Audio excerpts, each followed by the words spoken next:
Good afternoon. Thank you all for being here today.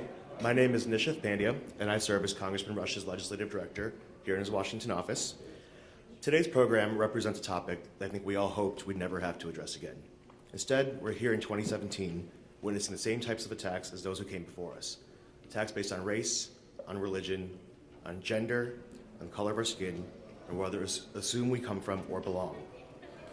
The difference in today is that we now have the power and the potential to be more empowered than ever before.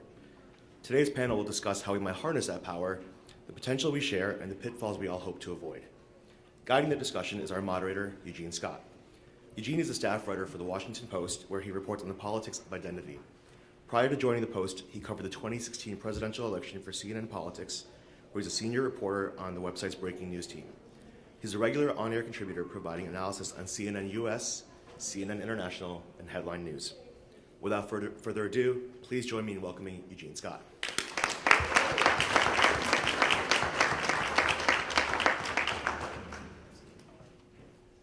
Good afternoon. It is a pleasure to be here with you.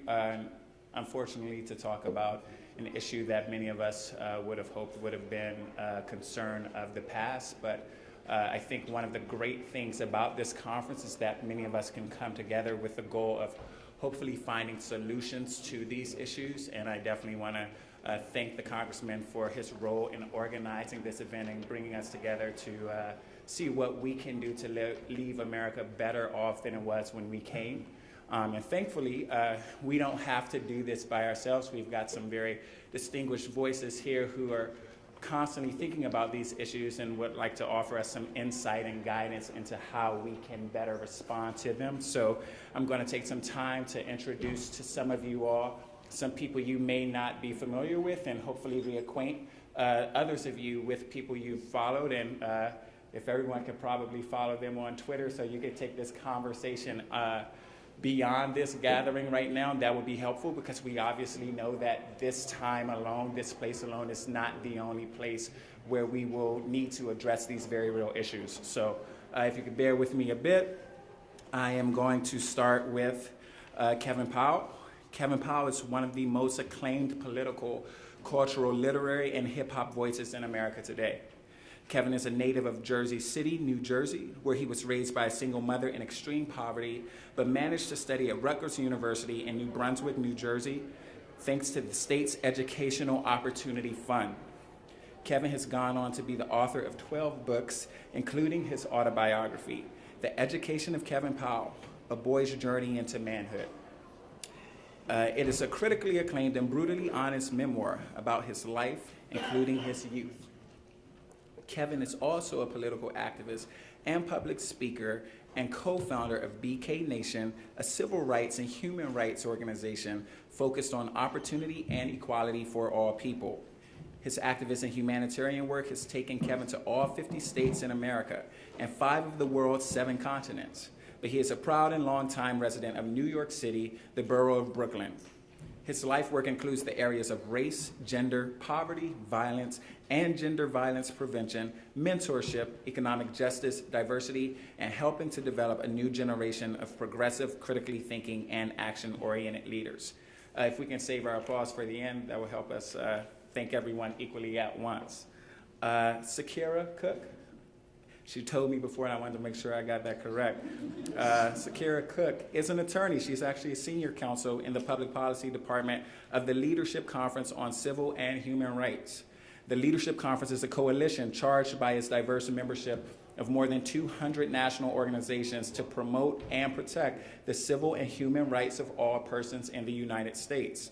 Through advocacy and outreach to targeted constituencies, the Leadership Conference works toward the goal of a more open and just society in America and forming an America that is as good as its ideals. At the Leadership Conference, Ms. Cook leads the development of a federal policy agenda on hate crimes and reform of the criminal justice system for a broad coalition of national civil and human rights groups.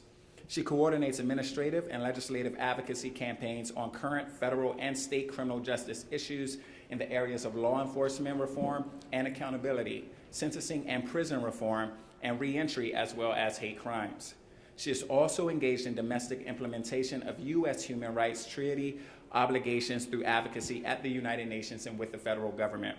Ms. Cook attended Howard University, where she earned a BA in International Business and Management, and Wayne State University Law School, where she earned her JD. Reverend Robert Wright Lee IV is an author, activist, commentator, writer, and preacher. Lee is a native of Statesville, North Carolina, and a recent graduate of Duke University Divinity School in Durham, North Carolina, which is near the University of North Carolina at Chapel Hill. Wow. How do you really feel? He received his Master's of Theological Studies in May of this year with a focus in practical theology and homiletics. His thesis was on the corpus work of Bishop Will Willimon, who was named one of the greatest preachers of our time. Rob completed his undergraduate work in religious studies and Appalachian studies at Appalachian State University, where he met his wife, Stephanie. Rob is a regular columnist for the Statesville Record and Landmark, his hometown newspaper, in the faith section. That column has included interviews with Dr. Stanley Hauerwas, Dr. William Willimon, Dr. Diana Bass, the Reverend James Martin, and many Statesville citizens. He has written extensively for both secular and religious news outlets. Rob's work has appeared in outlets such as NPR's Morning Edition, Ministry Matters, the Methodist Federation for Social Action, the Huffington Post, the Common English Bible Student Edition, and most notably, the Washington Post. I didn't make up the most notably, it was already there. He has preached from churches with 10 members to churches with 4,000 members. Recently, Rob has been engaged as an activist in the field of racial reconciliation. He participated in the MTV Video Music Awards and was on The View, where he spoke about the need to confront white supremacy and white privilege in white churches. Rob's first book is titled Stained Glass Millennials, which explores the relationship between the institutional church and the millennial generation. It received endorsements from such names as Dr. William Schill, Dr. Amy Butler, Dr. Stanley Hauerwas, and Dr. Stephen Chapman. This May, he recorded a preaching podcast for Day One Ministries, a mainline radio preaching ministry that airs on 220 stations worldwide. Rob was baptized and raised United Methodist at Broad Street United Methodist Church in Statesville and was ordained in the Cooperative Baptist Fellowship at the First Baptist Church, West Jefferson. Awesome. And lastly, Hillary Shelton. Hillary Shelton presently serves as the Senior Vice President for Policy and Advocacy. He's the director at the NAACP's Washington Bureau. The Washington Bureau is the federal legislative and national public policy division of the over 500,000 member, 2,200 membership unit and national civil rights organization. In this capacity, Hillary is responsible for advocating the federal public policy issue agenda of the oldest, largest, and most widely recognized civil rights organization in the United States to the U.S. government. Hillary's government affairs portfolio includes crucial issues such as affirmative action, equal employment protection, access to quality education, stopping gun violence, ending racial profiling, abolition of the death penalty, access to comprehensive health care, voting rights protection, federal sentencing reform, and a host of civil and human rights enforcement, expansion, and protection issues. Hillary serves on a number of national boards of directors, national and federal advisory organizations, and federal policy advocacy coalitions. Born in St. Louis, Missouri, to a family of 6 brothers and sisters, Hillary holds degrees in political science, communications, and legal studies from Howard University in Washington, D.C., the University of Missouri in St. Louis, and Northeastern University in Boston, Massachusetts, respectively. Hillary presently lives in Washington, D.C. with his wife, Paula Young Shelton, and their 3 sons, Caleb, Aaron, and Noah. And last but not least, we have with us U.S. Representative Bobby L. Rush. He was first elected to Congress in 1992. Since his swearing in 1993, he has proudly represented the 1st Congressional District of Illinois. He is a senior member of the powerful Energy and Commerce Committee, where he serves as the ranking Democratic member of the Energy Subcommittee and is also a member of the Subcommittee on Communications and Technology. Throughout his career in Washington, Rush has led numerous legislative initiatives that have been signed into law, including the Consumer Product Safety Improvement Act of 2008, which instituted landmark reforms of the Consumer Product Safety Commission. Congressman Rush was born on November 23, 1946, in Albany, Georgia. His family moved to Chicago at the age of 17. Rush enlisted in the U.S. Army, where he served from 1963 until he received an honorable discharge in 1968. Prior to serving in the House, Congressman Rush served in the Chicago City Council from 1983 to 1993. He received a bachelor's degree from Roosevelt University, a master's degree in political science from the University of Illinois, and a master's of theology from McCormick Seminary. In addition to his duties in Congress, he also serves as an ordained minister and with his late wife, Carolyn, has a blended family with 7 children, including a son who lost his life to gun violence in 1999. If you can put your hands together for all of our guests, I'd greatly appreciate that.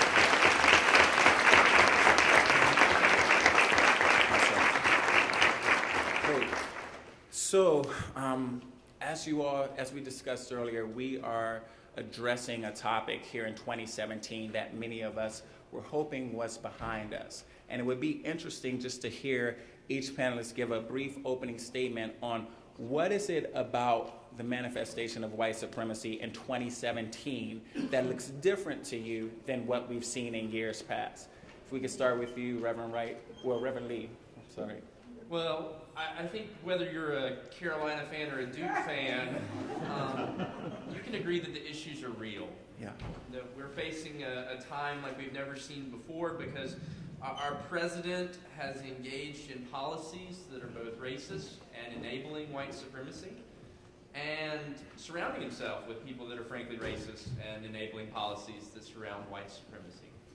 So as a pastor, I see my duty as a pulpiteer to engage in this conversation from the church. And as a descendant of Robert E. Lee, say enough is enough. That we have to come to this conversation together. We have to be willing to work on policy, on pulpits, on white privilege in such a way that we refuse to acknowledge what our president is doing beyond the fact that it's wrong. Awesome. And Sakira, what about yourself? So first I want to thank Congressman Bobby Rush for hosting this panel and the CBCF for hosting this panel and you for moderating and all of my colleagues for being here and all of you for being here in the room. The Leadership Conference has worked on this issue of hate crimes and hate violence against people of color and other protected classes for more than 30 years. So for us, this is not a new issue. This is an issue that is as intrinsic to America as anything, that, you know, as cars or as education or anything else that we can think of that we hold true to be a part of American values. It has been interwoven into our society from our very inception, right? This country was founded on a principle of white supremacy and hate from slavery, and it has continued today through structures and systems that exist, whether we're talking about voting or the criminal justice system or education inequality.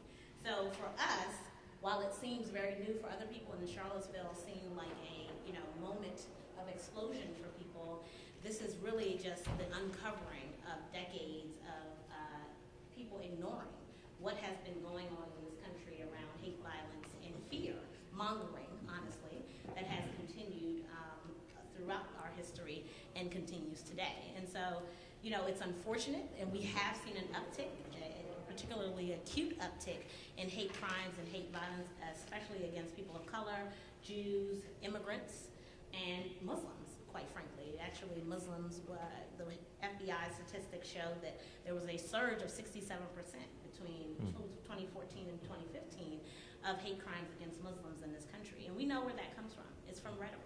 It's from people who are in power, places of power, policymakers, that honestly predate this president, to be quite frank, right? There's an agenda of white supremacy that has been part of the narrative of this country for a very long time and has been perpetrated and perpetuated by certain people in our society and people, honestly, in Congress.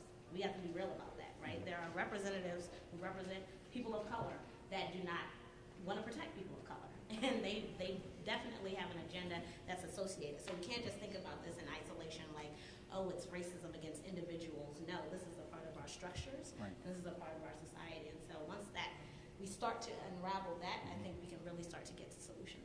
Awesome. Kevin, what about you? How are you seeing white supremacy manifest differently now than in the past? Yes, sir. First of all, I want to thank Congressman Rush, Sister Ingrid, Sister Robin, the staff of the Congressman for having myself, all of us here. Certainly honored to be here with you. sir, and speakers here. And there's a couple things that I want to say when I saw this title. Look, I was at the Library of Congress today for about 3 or 4 hours doing a tour, a private tour, and I happened to go into the library of President Woodrow Wilson, who was the President of the United States 100 years ago. A lot of his books were actually books that promoted white supremacy, white racism. And so I think for us who call ourselves progressive, liberals, whatever we call ourselves to the left of center, one of the things that we have to be clear about, I feel, and this is probably the 5th panel or presentation I've been on the last 2 or 3 days, including New York, where I'm from. We had a program very similar to this on Wednesday. We've got to actually be clear about what the narrative is. You know, we've got to stop saying that it's worse than ever, because it's not true. If you're a black person, or if you're a woman, or if you're a lesbian, gay, bisexual, transgender, queer person, or if you happen to be Jewish, or you happen to be an immigrant, if you happen to be some religion other than a quote-unquote Christian, a certain kind of Christian, you know, there's a historical pattern that's been said, and I don't think it doesn't hurt to say it over and over again until we're in the same space. Why is this important? I went to college during the Reagan years. Ronald Reagan was the president of the United States, and the things that Ronald Reagan said in 1980 that got him elected office were actually the same things that Barry Goldwater said in 1964.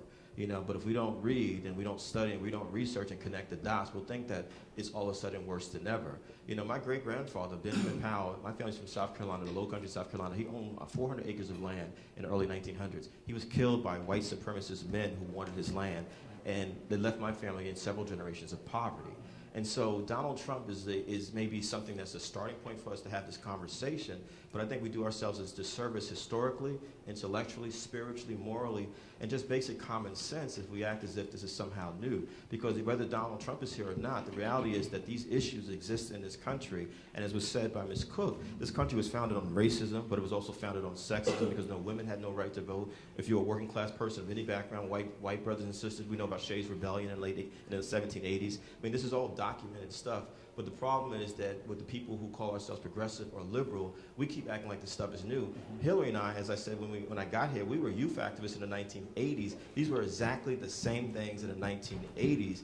And what has happened, while we have been kind of going back and forth and trying to figure out how to talk about this stuff for the last 35, 40 years, the right wing has had a concentrated movement in this country. We need to be very clear about that. They're organized. And I guarantee you, every one of us on this panel, whenever we've been on TV or radio or done a podcast, Brother Lee, we've had someone troll us on the internet who's a racist, a bigoted person, because that's how organized they are. Yeah. You know what I'm saying? We've all experienced it. We've all gotten death threats. We've all gotten all kinds of stuff said to us.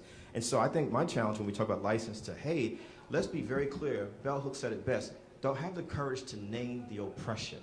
Name the oppression. It's called racism. It's called sexism. It's called homophobia. It's called transphobia. It's called anti-Semitism. It's called classism. It's called ageism. It's called ableism. It's called religious hate and intolerance.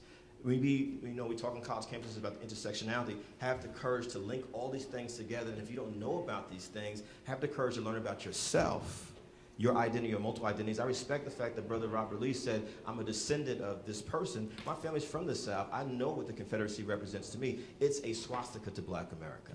We're very clear about that. You know what I mean? But he's my brother because he's an ally, no matter what his racial definition is, because he understands we've got to be on the side of freedom and justice and equality for all people. That's how you defeat hate. And Mr. Shelton, I mean, to Mr. Powell's point, like, are you seeing white supremacy manifest differently at all? Is it a continuation of what we have always seen, or what is similar and what's different? Well, Brother Scott, first, let me thank you for moderating this panel, and our dear friend, Congressman Bobby Rush. Brother, it's good to see you, but people should know that one of the things the NAACP has done for the last 100 years is actually grade the Congress on how it's advanced the civil rights, bread and butter issues of the African-American community, and certainly the NAACP. And I want to say that from day one, when my brother stepped into the halls of Congress, he's devoted 100% on that agenda. You should give him a big hand for that. Thank you.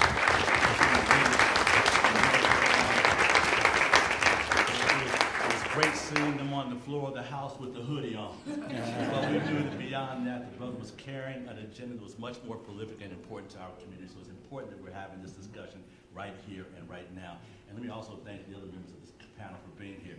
I know them all. I'm just meeting Brother Lee. But let me say, I spent 10 years of my life working for the United Methodist Church's General Board of Church and Society Advocacy on Capitol Hill. So I appreciate the great work of the United Methodist Church as well. As we talk about these issues of hate crimes, it is true that the issues that we're talking about now really are no different. In essence, by that I mean the issues and concerns and the struggles of hate crime. If you look at the data first, and I'm a bit of a data wonk, and I know that Sakira Cook began raising some of those issues. We know that African Americans have consistently made up 60% of all the victims of hate crimes reported by the Department of Justice. And here's the sad part. The really sad part is the Department of Justice's report is incomplete. That is, we know one of the biggest problems that we have in addressing the issue and understanding clearly the concerns around hate crimes is the data is incomplete. There are law enforcement districts that will not report, and those who don't report adequately. So in essence, when you think about the Uniform Crime Codes that tell us how many rapes, murders, robberies, arson, and other things that happen in our country, we know that that data comes from local police departments. But if a local police department decided that they don't want to include the rape as a hate crime, even though an African-American woman had a swastika carved into her chest, if they don't want to report the arson as a hate crime, but the black church has been working hard to make sure they registered voters to get out and vote, to try to control their districts and whatnot, but they don't want to report this as that's just an arson. We talk about the man that was hung from the big oak tree. Yes, sir. Very well, with a white supremacist cross burning on the lawn right in front of it, but they don't want to call it a hate crime. The data is incomplete. In essence, we want to make sure that data is fully completed so we understand exactly what's going on. So here's the challenge from then till now. We know that when thinking about the rise of hate groups, I don't want to sound like a conspiracy theorist, but very well, as the saying goes, just because I'm paranoid, don't mean they are not out to get me. And the truth to the matter in this case, as we talk about the issue in real life terms, we know that after looking at the data and seeing how the processes work, we know that since Barack Obama came into the White House, many white supremacists presented that as that mark that they've been planning for so long. Let me give you just a little bit of a reading list after we're done. I want you to Google the Turner Diaries. It sounds like, again, one of those kind of issues that you're not sure, some crazy. Look, I want to invoke a little bit of Dick Gregory for just a moment. And so we talk about conspiracy theories. Just because it's a conspiracy theory don't mean it don't prove to be a true hypothesis. Because in essence, what we saw as we looked at those concerns in the Turner Diaries, they talk about a blueprint for creating the race war. They tied so often African Americans to Jewish Americans, saying that Jewish Americans were the ones that were trying to cut through everything, but African Americans were nothing more than their stormtroopers. That's what the white supremacists say. And if you look at the Turner Diaries, what it begins to print out is a process in which we can invoke a race war. Now we think that's outrageous and ridiculous, but Timothy McVeigh, you all remember Timothy McVeigh? Timothy McVeigh that blew up the Murrah building in Oklahoma City had a copy of the Turner Diaries on the back seat of his car when they caught him, because he was playing by that playbook as well. So as you look at the increase of hate crimes, what we're seeing is that it continues to grow. The Obama administration did not want to report on all of that. They did not want that to become the issue that got asked at every press conference. I'll tell you this now because it's after the fact. When Obama was running against McCain, do you remember who John McCain's running mate was? Yes. You remember Sarah Palin? We started getting calls when Sarah Palin was holding rallies across the country that when African American news workers, that is whether they were handling the camera or in front of the camera, when they go into those circumstances and we're looking at these crazy looking folk with AK-40s and other assault weapons strapped to their backs, the same way we saw in Charlottesville, York, a whole lot of folks had those assault weapons strapped to their backs. They wanted to strut that they had what they needed to be able to involve themselves in some form of war. Those are tools of war when you talk about assault weapons, whether it's an AR-15, AK-47, whatever the case might be. So we understood how that was being invoked even then and how consistent it was. But what they reported to us is that they would call the N-word and all kind of things, even if they were simply trying to capture the story. So we moved in and said, look, what we want to do is pull together all this data. We need to release this data to people so they know, so we don't interfere with the discussion that needs to happen when people are trying to get an informed understanding of who they should vote for president. We appreciated at that time the brother was black, and we appreciated that. But we want to hear what your agenda is, because quite frankly, we saw what happened when the brother that had a different agenda, ended up in the Supreme Court, if you know what I'm talking about. So moving from that point, we talked to the administration, we talked to his campaign staff and said, look, we've collected a lot of data. My guess is you have as well. We'd like to have some of what you put together too. And of course, the brother being very respectful, somebody I've known on Capitol Hill forever in his press department said, well, Brother Hillary, look, we'll do whatever you ask you, the NAACP. Love, appreciate, and support what you do. Said, but if you ask us, we'd like you not to talk about that issue now. And we asked the question, well, why not? They said, because if you talk about that issue of hate crimes, of white supremacists, of bigotry along those lines, every time we want to talk about the economy, law enforcement, housing, and everything else, they're going to keep coming back to that, and we won't get our message out, and we feel like we're getting our message out now, so brother, if you don't want us to, we'll hold off right now. But very well, we knew then what was going to happen, that trigger that got pulled, and we saw how it continued, how hate groups continued to grow. And so in essence, at the point we are now, the difference between what we experienced then and what we experience now is that you probably noticed after Charlottesville and this president said what he did, every living president of the United States said, whether you were a Democrat or a Republican, that you never ever lay on the side of the white supremacists. We have to continue to move the nation forward in moving away from that form of bigotry, of racism, of white supremacy. So the question, the issue now is, the difference is, the man at 1600 Pennsylvania Avenue has tuned his dog whistle. So when he speaks certain words in certain ways, it resonates differently. We kept thinking when he said things that made no sense. Why is he saying those things? The brother's out of his mind. But what we realized as we pulled out our white supremacist manual, that he was actually saying exactly what they wanted to hear, to feel empowered, to do exactly what they did in Charlottesville and other places. I'll stop there for now. Yeah. And before we have Congressman Rush share his thoughts on that, just so that people understand, I wrote a piece in response to Jamel Hill from ESPN calling President Trump a white supremacist, and I said that whether or not you agree or not, you can't treat her words as if she's an outlier in having this view. A Quinnipiac poll came out in August that said 6 in 10 Americans believe that Donald Trump has encouraged white supremacists. That's not 6 in 10 liberals. Like most people looking at this issue think that he's moved this issue in the operation, in the direction that it's in the opposite space of where Mr. Shelton said things should go. So Congressman Rush, when you look at the perspective of your life fighting for these issues and being an African on Capitol Hill, what differences do you see in the fight against white supremacy today than in years past? Well, let me begin by identifying and with all the other members of the panel, and certainly you, Brother Scott, for moderating this panel, and all the people who are here, not only to hear, but also to contribute to this discussion.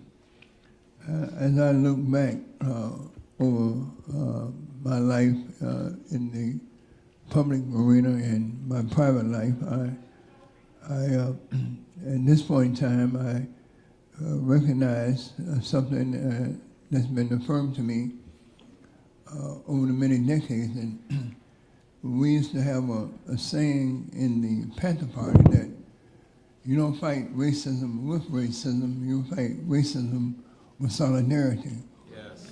Right. And to me, that gets to the essence of where we are today. I don't believe that hatred is the opposite of love. I think that hatred is the absence of love and not the opposite of love. And what I mean by that is that I think that we were all created out of love, and we all were created to love, and to love, to live is to love. And I operate from that perspective. And so when I deal with those who are bigots today, those who are the agents of hatefulness today, I operate and I deal with them not so much, I deal with them in conjunction with their privilege. and their power. Because the only time I think that hatred or racism is effective is when it's attached to power. And that most of that power comes out of your sense of privilege. You know, you want to live a privileged life, and so therefore you use hatred and racism to really justify your privilege.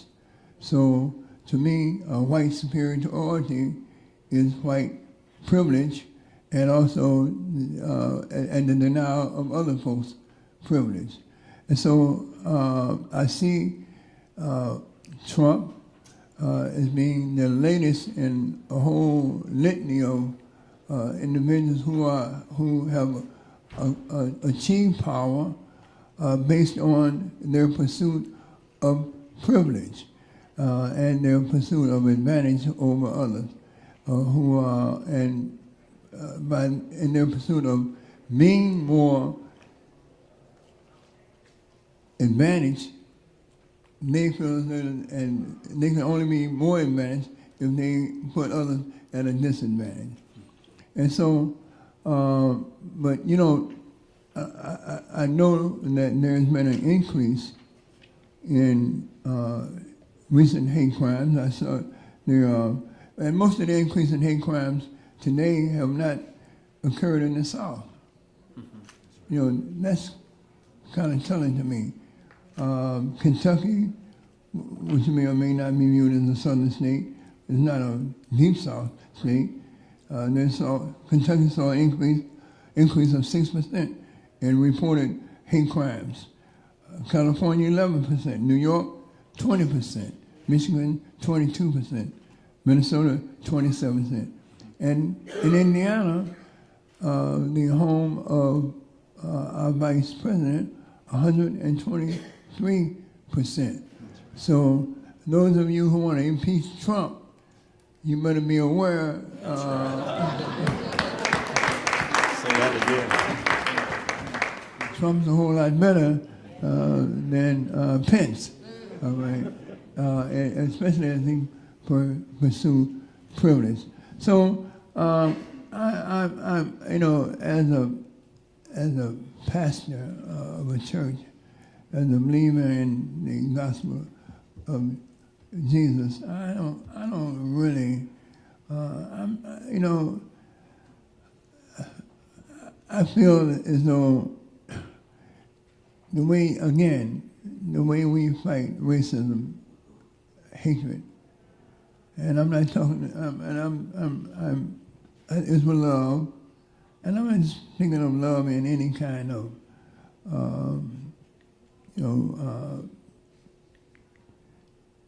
emotional position. I think of it as being a power, position of power. It's the most potent weapon that we can find. And I think that the love that I am speaking of, and as I look back over my life, that has been my main motivating factor, even though I did not realize it at an early age. I thought that I was fighting for other things other than what may be perceived as love. As a matter of fact, me coming from where I've come from, on the streets of Chicago, you wouldn't have heard the word love coming from my mouth and my lips and my heart in the early days of my life. But as I'm older and more responsible, more mature, I understand the power of love. And I think that,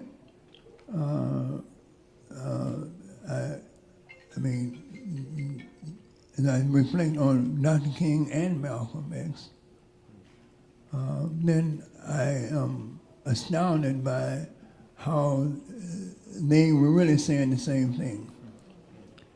And I'm further astounded, even right now, that you can have a black member of the Black Panther Party who did not really advocate racism and thought that we fought racism or racism, sitting right next to a descendant of Robert E. Lee. And we're basically doing and speaking the same language. So again, to me, I don't want to overemphasize. You know, to me, the greatest issue that we face is not the explosion or the preponderance of hate crime and racism, because it's always been there. The greatest problem that I see is that those who are moved by love are so weak and I might add pathetic in face of hatred and love and racism and all other kinds of isms, you know. And again, when we were in the Panther Party, we had whites who would beat our door down saying, we want to be members of the Black Panther Party. You know, tell us what we can do. And we would tell them that you can't come and organize in the black community because culturally it wouldn't fit. Racially it wouldn't fit. But what you can do is go back and organize in the white community. Right. We'll handle the black community, you handle the white community, and we could wind up in a better place. When I'm seeing the same thing play out, I really want my brother Lee, with the courage that he's already represented, to not cower away from the white community. Take your truth to the white community. We have to take certain truth to the black community. And if we're all motivated by love, we'll wind up in the same place. A better society, a more just society, right. A society where everybody feels as though they are empowered to be the best that they can be. And understand this, and that look, we're all minions, and we allow ourselves to be minions, in being manipulated by forces who want to keep us divided. That's right. In order to enrich themselves. That's right. In order to have more control. That's right. Over the economy, over their economy, yes, and their way of life, and their sense of privilege. So, to me, white superiority is the biggest sham that's ever been perpetuated on white people and not black people. The problem in terms of black people is that we have allowed ourselves to buy into white folks' sham. So, and it manifests itself in a lot of different ways, including our hatred of ourselves to a certain extent. Say that again. Y'all hear me now? Yes, sir. All right. Everybody's buying into this whole thing about something's wrong with you if you are of a different skin color, or you have different other kind of differences. You know, I just want to say, man, and I'm gonna stop. Very, very helpful, obviously. Very. And we're going to open this talk up to you all because I'm sure you have lots of questions. But before we do, I just have one question, and whoever wants to answer these, please feel free to. So it seems like we've made it clear that white supremacy is obviously not something new that started with the election of President Donald Trump. But you all also mentioned that we're seeing it manifest in ways now that it hasn't in the past. And one of the most cited examples that you all mentioned is just digitally in terms of seeing it on social media. And I remember hearing a CNN commentator just express her frustration with the term alt-right and saying that it's just white supremacists in khakis. It's not that different at all. And so I guess one thing I would like you all to address to give us some type of guidance and encouragement or perhaps wisdom, how would you encourage people to combat differently in 2017, white supremacy? Even though it's this old sin, it's manifesting in new ways. So how can we respond to it differently now? Anybody feel free. I'd love to start. As you know, the struggle now is utilizing all the new technologies. Right. Social media is being utilized like never before. The issue for us before was keeping track of the books that were coming out, the information was being sent out, mailed out, and whatnot. But these days, it's on the internet. Yeah. So in essence, there's such a cultural movement within the alt-right side of the equation that whether it's music, art, literature, that all lifts up the premises of white supremacy and xenophobia. For those who are not familiar with the term xenophobia, they hate everybody except those who look just like them. Right. Xenophobia. So in essence, the real issue now is for us to follow it there as well. We should be informed. See what's happening on the internet. They're doing television shows utilizing the internet. Right. They're doing radio shows utilizing the internet, podcasts, and other issues along those lines that are clearly out there proliferating the same story to sell it as a cultural movement. So what we have to do is be very clear of actually following what's going on the internet as well. It should not have been a surprise to you, as it wasn't to me, when Facebook was just enjoying with the struggles over taking the election away from the woman that actually won it. They utilized the new tools to be able to win that particular battle. If you look at who was actually in Mr. Trump's ear all the time, teaching him the language of the alt-right, it just happened to be the man that runs the internet shows for Breitbart Industries. In other words, they've been utilizing those tools forever.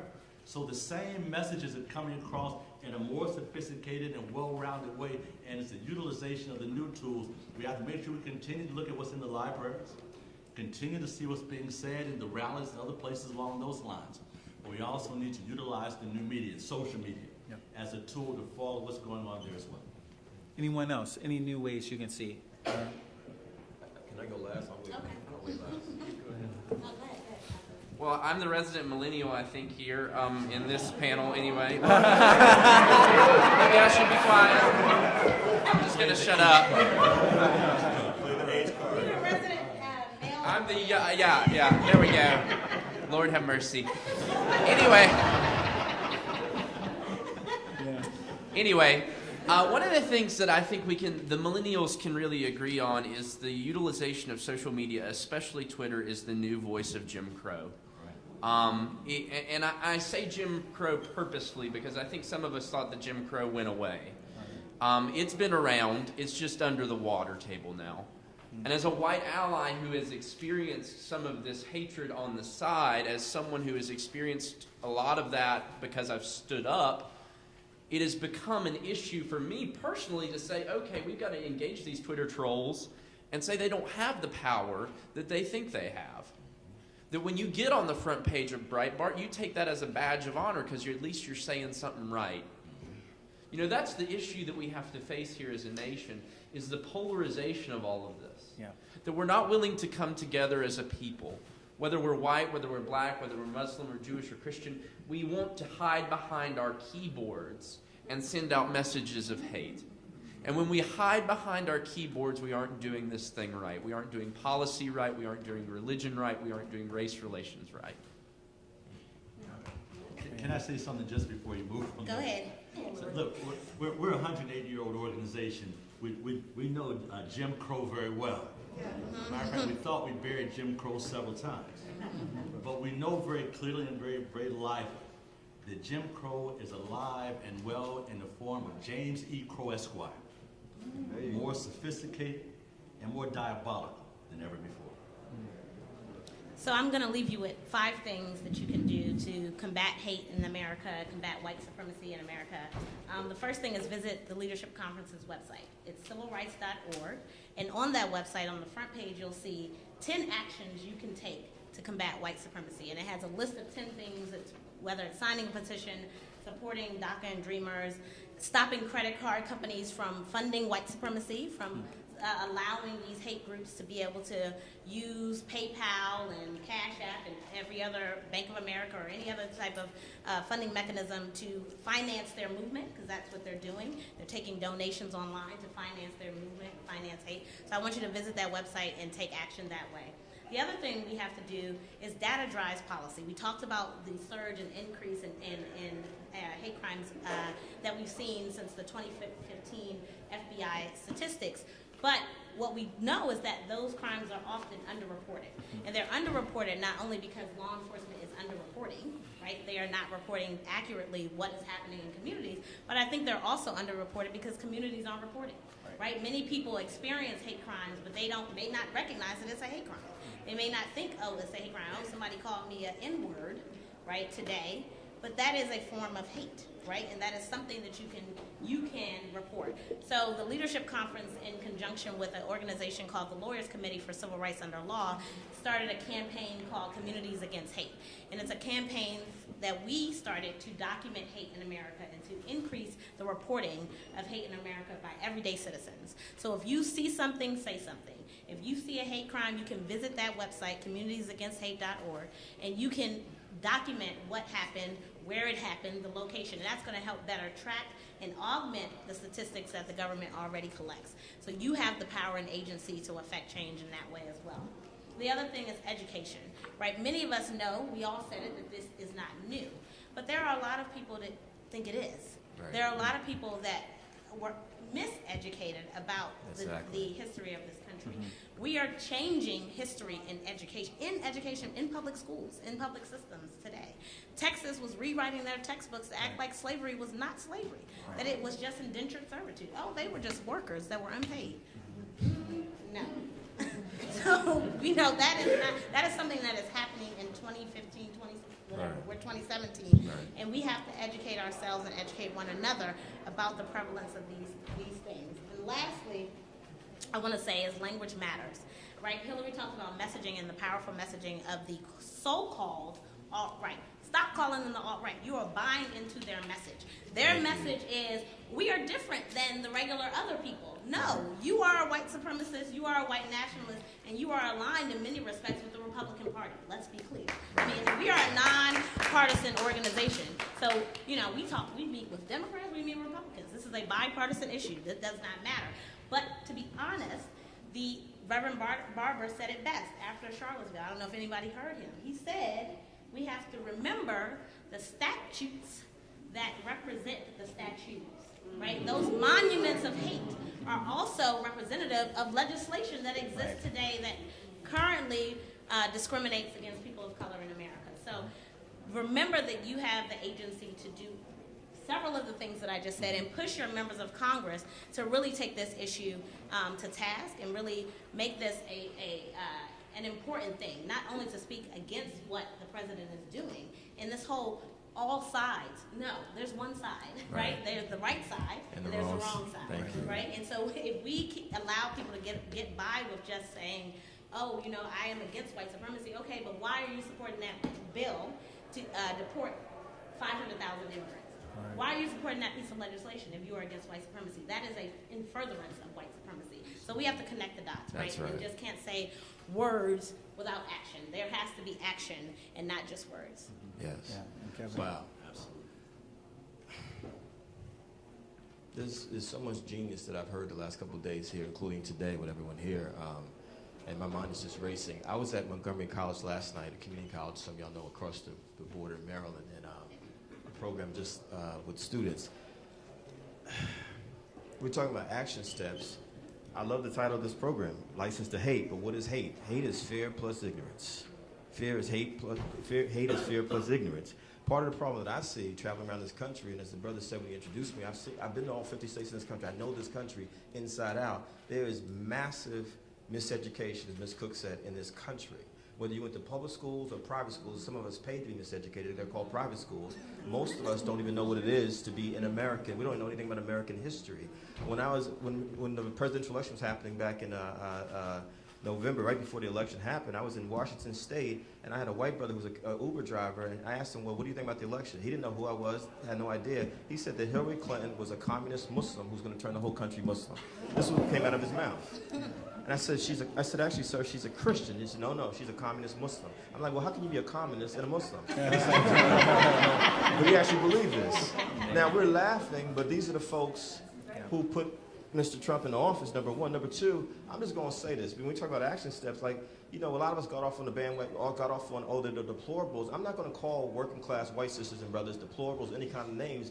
They are victims of this thing as much as anybody else. They've been grossly miseducated in the same country as the rest of us. They just don't know it. And as she said, as Ms. Cook said, what's been appealed to them is racism. We're not realizing they have the same economic interests, actually, as most of my family, which grew up in poverty. And so when I think about what do we need to do, how are we educating people? Because we have the data, we have the information, we have folks who can get out there and give dynamic speeches and rally the troops. All of us have been in protests, rallies, takeovers, you name it. But at the end of the day, who are we? What I'm getting at is I am sick and tired of reacting to the right wing in this country. We have to be proactive. If we call ourselves progressive people, liberal people, what is our agenda? I think the first question is, who are we? How do we identify ourselves? Do we know who we are? I'm an African person who was born in America. I'm very clear where my ancestry comes from. I'm clear that I have Native American blood. I'm clear that there was the rape of some relatives in my family, which is why there's some European blood that runs through me. But I'm an African person, Geechee folks from South Carolina, who grew up in massive poverty in this country. And so I think about race, I think about gender, my working class mother, I think about class. When I think about who we are, I also don't want to limit the conversation to hate crimes and white supremacists, because that becomes a convenient way of letting off the racism of white liberals and white progressives in this country. That's dangerous. That's very dangerous. What do I mean by that? One of my friends is getting his PhD in the South right now. He's a brilliant black man from Atlanta, and his advisor is a gay white brother who has exhibited more racism in how he's trying to control this black man's educational journey. I can't tell you how much, when we talk about hate, I think we got to expand the definition because it lets too many people off the hook. I live in New York City. I love New York City, but it's probably more racist in many ways than South Carolina, where my family comes from. And so my challenge to people as we talk about hate and hate crimes, I agree we have to focus on these issues of hate crimes, but I think what I'm getting at, if I can speak as a Christian for a second, what Dr. King was saying, this country needs to be born again spiritually. Congressman Rush was alluding to it when we talk about what is the soul of this country, where certain things become acceptable and okay. In progressive circles, there's racism. In progressive circles, there's sexism. In progressive circles, there's homophobia and transphobia. In progressive circles, we know it, there's classism. Are we willing to challenge our isms, our own privileges, as we claim to be progressive and liberal and anti-Trump, but then we're engaging in destructive behavior ourselves? That's what I'm thinking about. And the last part of that is, what is the language that we're going to use? I'm just going to be honest with y'all. As an activist for a long time, I come from the Langston Hughes School of Thought. Just keep it simple. You know what I mean? My mama don't know what no white supremacists mean. What she knows is she was born and raised in South Carolina, you know what I mean? And white folks was over here and black folks over here, and they had power and they did not have power. You know what I'm saying? And I'm saying to you all, because I'm a writer and I've been in the media for a long time as a journalist, I believe that it's intentional to put certain words out there to distract us from the real issues and how we can galvanize around each other. Does that make sense, y'all? Yeah. You know what I mean? So all of a sudden we're all kind of chasing this thing, and I'm like, man, I've seen this my entire life. Let's just say it's injustice, it's oppression, you know what I mean? And some of us are dealing with multiple injustices and oppression based on how we identify ourselves. Let me get to know myself. And then also, how can I work with people who may be different than me? Because I understand, as the congressman said, and everyone else said up so eloquently, if we don't work together, we are doomed, basically. And so I want to challenge us also in action steps. Let's recreate a new language. And no disrespect to our history, I'm clear that I stand on the shoulders of the Civil Rights Movement and everything that came before me. But as Brother Lee just said, let's take a cue from the millennials. Let's take a cue from some of the things they're doing, which is let's create a new vocabulary on how we describe what it is that we're dealing with so we can bring more people together. Does that make sense, y'all? Awesome. Yeah. Awesome. Great. No, this has been a very rich time so far, and now we're going to open it up to questions. And one of the things, I'm not policing anyone's questions, but let's leave this session with some ideas where we can move this forward and have some type of action plan in response to what is happening in our society, opposed to just coming together to talk about it. So I just have two or three quick points. Please let your questions end with a question mark. Please, that's very important. That's very important. The panelists will be here afterwards if you want to share some personal stories, and they're available on social media as well. Secondly, please make your questions brief so that we can get as many questions in as possible so that we can address as many issues as possible. And here, the mics are right here, so thanks. As a New Yorker, I like to get to the point. What's up, New York? How can we survive the lived realities of racism when we are surrounded and the gatekeepers are racist? Because we all know this when we're in the room here, but when we're out in our daily lives, driving around in Western Pennsylvania, for example, being stopped, driving while black, flying while black, trying to breathe while black, how are we going to survive this? Wow. Can I begin? Number one is we're going to have to be fully aware of what's going on. One of the biggest problems we have is people have a very deep misunderstanding about the challenges we have before them. Just to kind of go back to one of the things was said a little bit earlier about Hillary Clinton, not only is she a Christian, she's a United Methodist. To be exact on the issue. There are a number of pieces of documentation I think are very important to take a look at.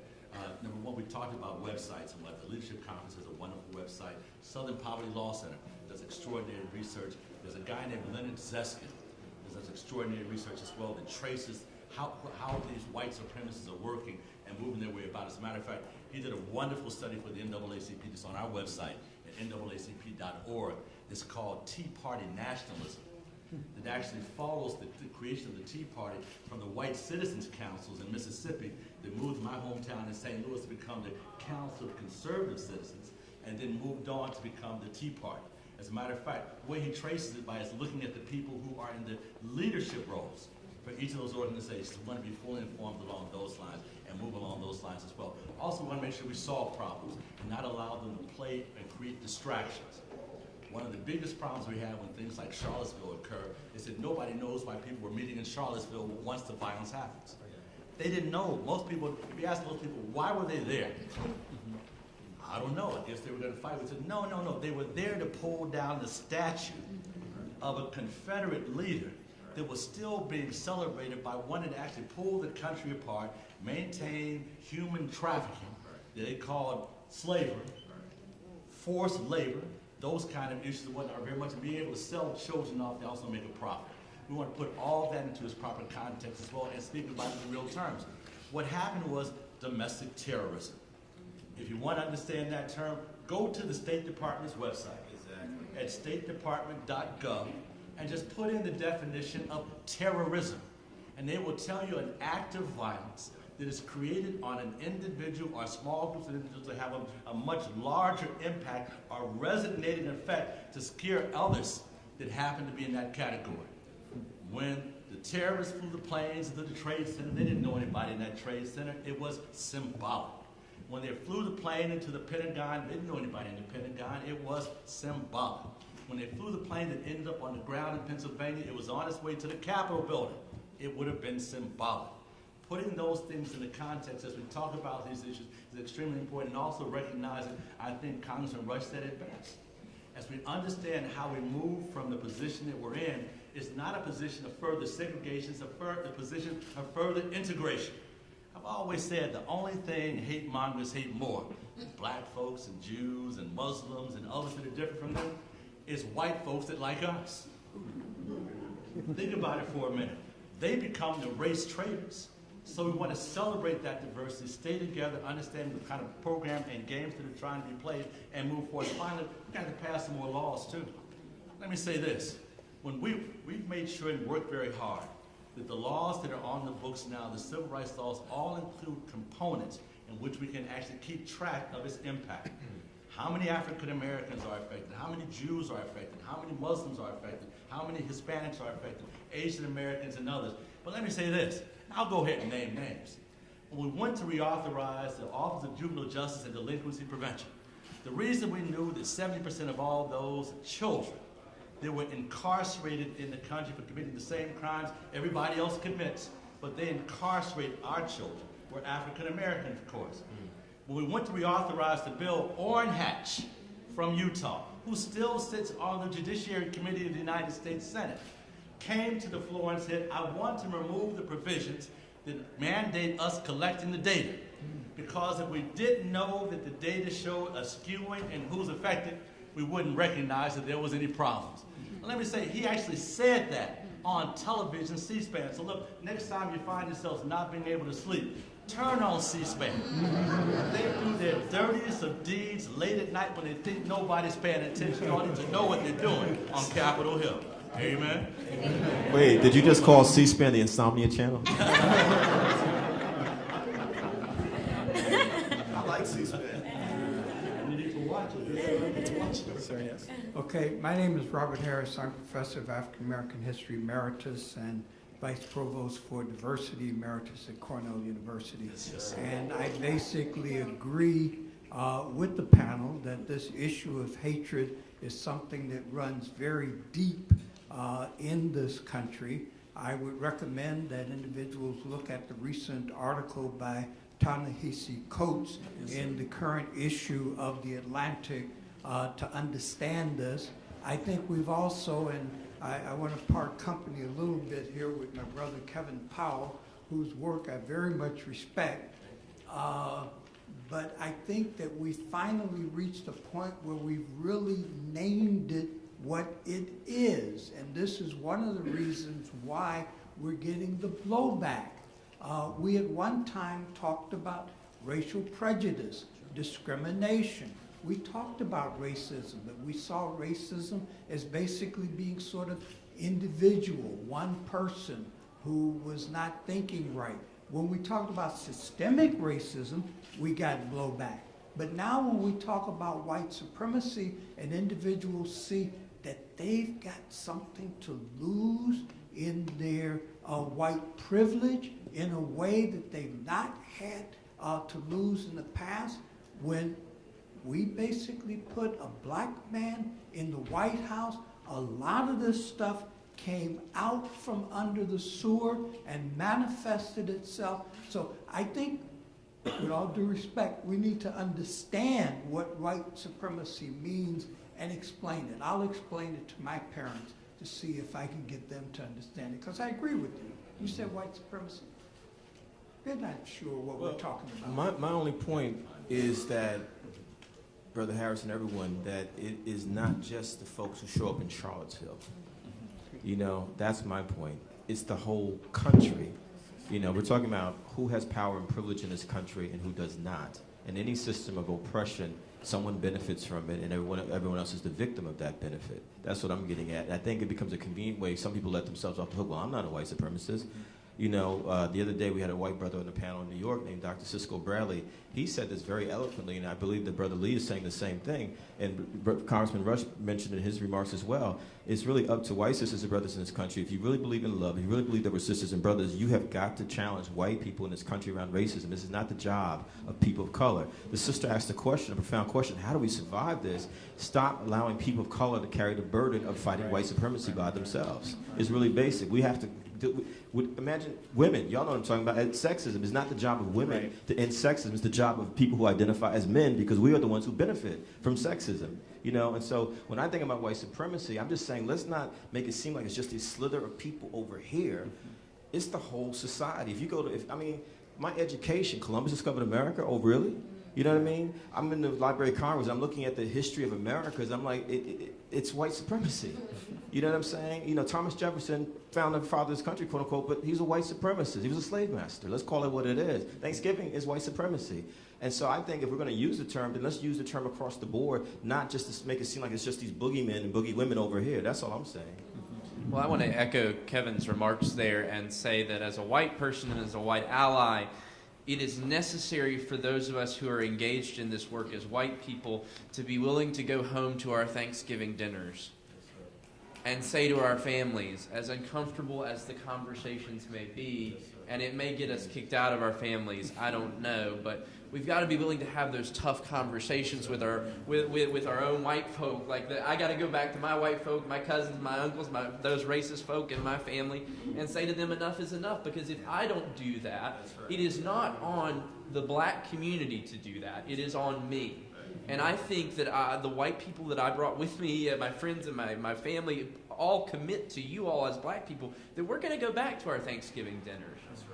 And that's my challenge to people, is that we're not going to sit by and allow this to continue to happen, whether it's in microaggressions in conversations at Thanksgiving or in events like Charlottesville.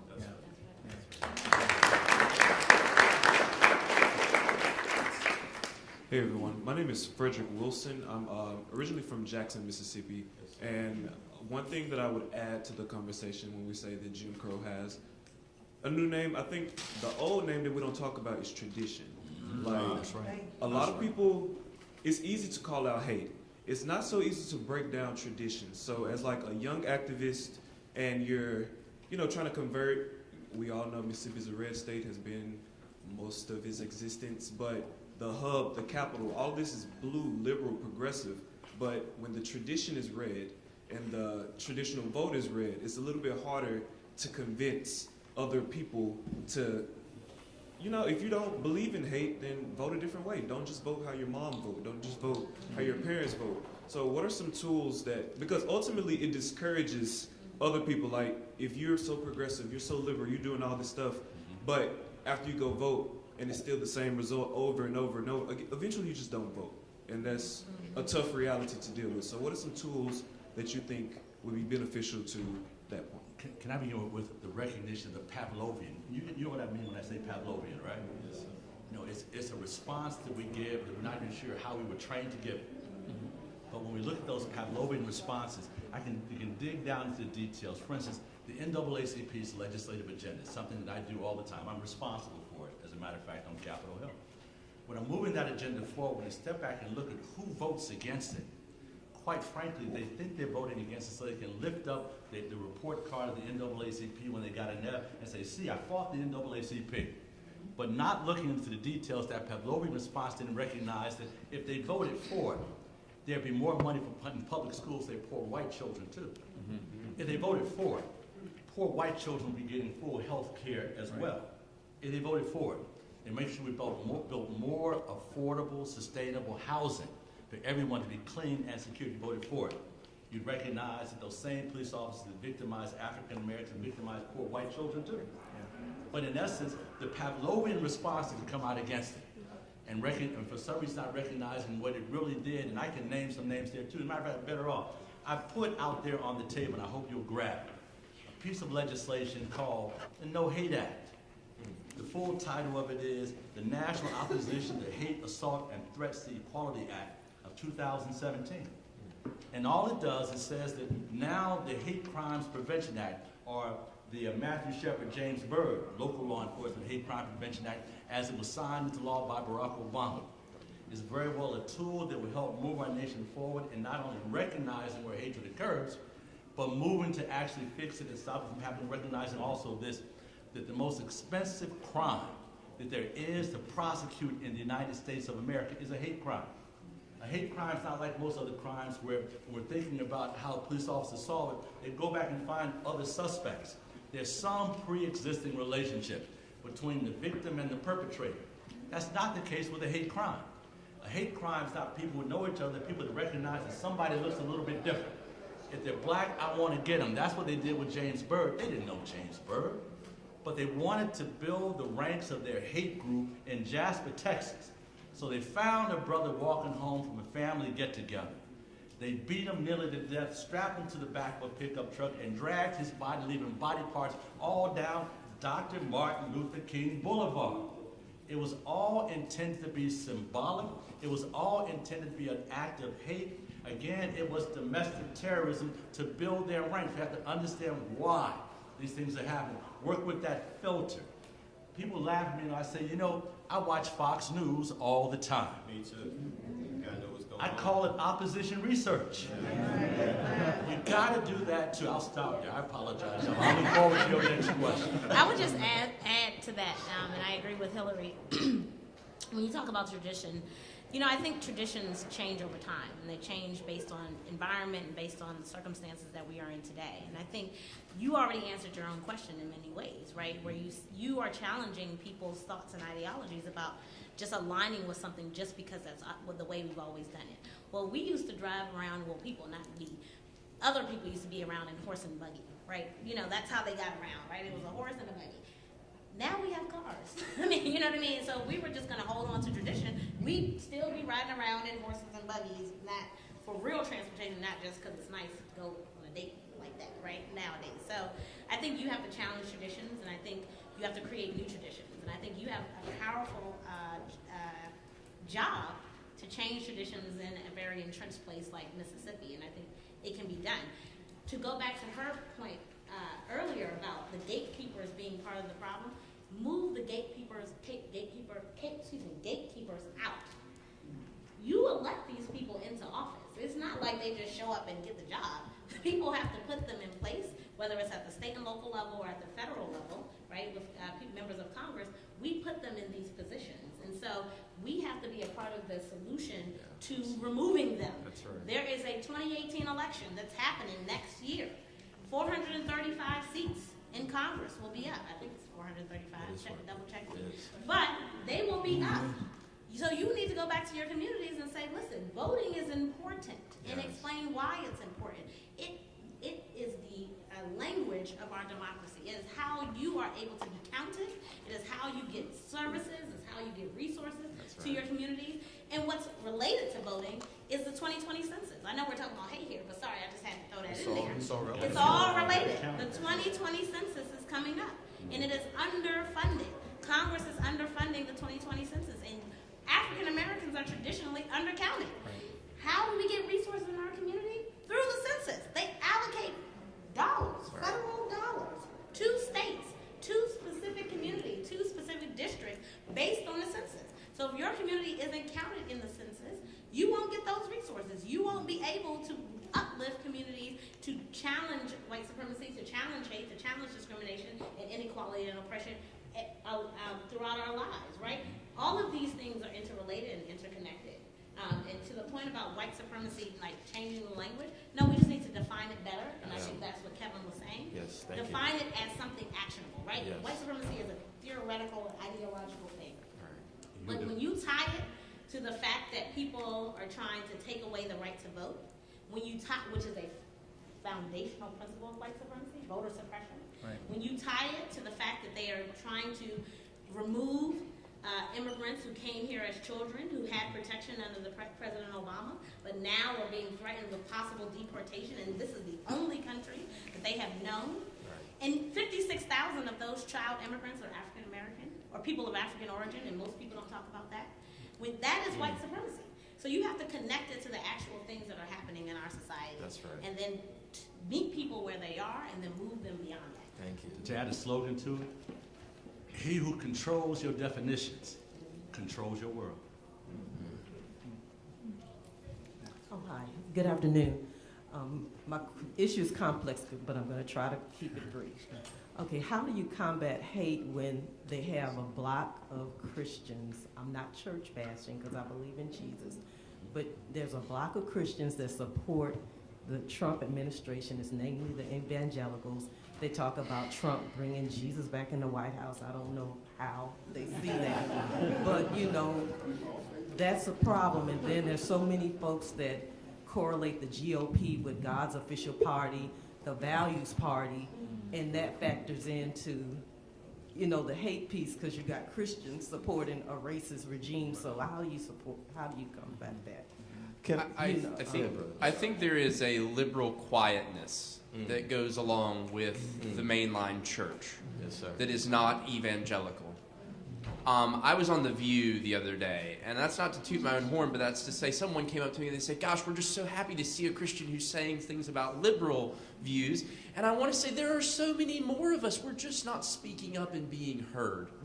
There are plenty of white Christians out there that do not support the policies of Donald Trump. They are just not speaking up because they're afraid they'll get kicked out of the country club. So what we have to do as white Christians, as white allies, even as persons of color who are engaged in the church, is intricately weave together the pulpit and our policy. I'd be curious to see how many white folk have heard sin defined as racism from a pulpit. Right.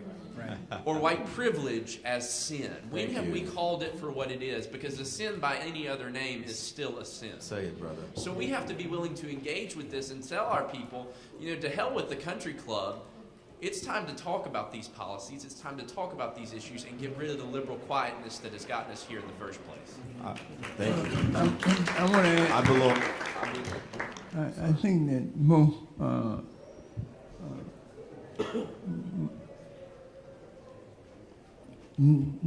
power is the ability to define phenomena and make it act in a desired manner. The original sin is pride. Pride is the original sin. And the pride, first the pride, then the fall. And so we have to understand how all these things are connected at a point where we can move away from the pride that we all possess. You know, every one of us have some sense of pride. And we have to, in my opinion, we have to harness and control that pride to a point where we are willing to speak the truth that most of the time is opposed to that pride. You can't be prideful and truthful at the same time. All right, because you're all truthful. Your truth is always going to surrender, in most of us, to the element of pride. So when I'm saying those things to say that, you know, I don't want it. I don't want to spend my days ahead trying to deal with racism as such, although I know it's there, unless I tie it to something that really is I see as going to be an advantage. Over these last 2 days, I've been using two different phenomena that I want to share with you. One is the fact that, according to one very reputable study, by the year 2053, the black percentage of wealth in this nation would be absolutely zero. Zero. Now, I want to see energy and focus on defining what that phenomenon is and then working to control that phenomenon in order to offset that phenomenon, because no matter whether or not we have anti-racist or anti-hatred laws or hatred laws on the book, it ain't going to mean nothing. Far less today than it's going to mean than it would mean 30 plus years from now, if we don't understand that the African American community is rapidly diminishing its economic power to where it will have possessed and own 0% of our national economy. Another part of what got my focus is the fact that right here as we speak, and this is just an example, 49% of black women today have some form of heart disease. 49%. Now, what do we focus on? You know, and I'm not saying that racism. Look, I'm going to be real clear here. I'm going to say this. I love President Obama, and I love the fact that we had African Americans in the White House. I love that portrait. But I'm also glad to see Obama out of office. Because Obama, to me, in a lot of sense, was detrimental to the progress. We moved from being prophetic people leading the charge in terms of trying to change the elements of this society, really fighting the fight till we became, we moved from being a prophetic people to being a prideful people in terms of having a president in the White House. We lost our edge, our fighting ability, our fighting instincts.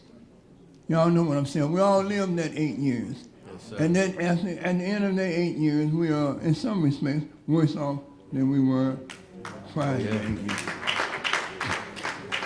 So my point is, you know, we're not, first of all, you got to be true to yourself.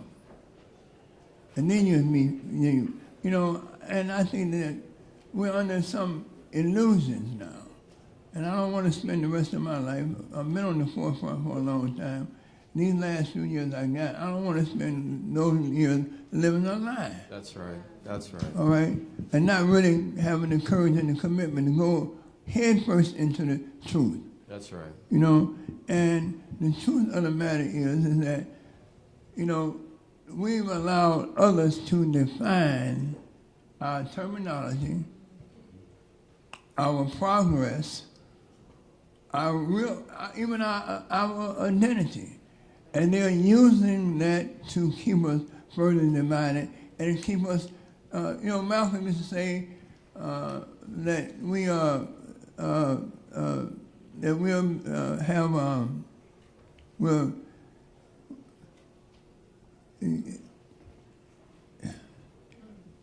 he said that we had, that we're using, anyway, we're being delusional. He said that, you know, it's like we're just like Novocaine. Yeah. You know, here we're bleeding all over ourselves, but we don't even realize that we're bleeding. Yeah. Because we're in some kind of narcotized state. So we're not dealing with our truths and our realities. And I'm just saying, man, and ladies, that we got to deal with some truth now. Yeah. I mean, because as I see it, and I see, you know, this whole thing about global warming, and I mean, we've got fighting fires on the West Coast, hurricanes on the East Coast, Trump in the White House. We got all these things, and now I'm just Hurricane looking, Trump. right. I'm looking at our real realities, and I'm saying it's later in the day than we think that it is. Well. And we ain't got a lot of time left.